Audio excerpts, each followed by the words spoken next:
Every ingredient is a snapshot of flavour. Salty and sweet and sour with a hint of chili.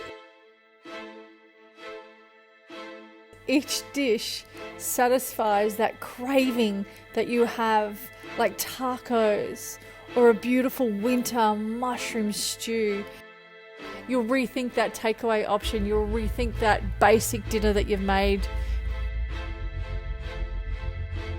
You become addicted to the crunch. You become addicted to the richness. You become addicted to the fact that it is so damn good. And you'll start stepping into something quite extraordinary.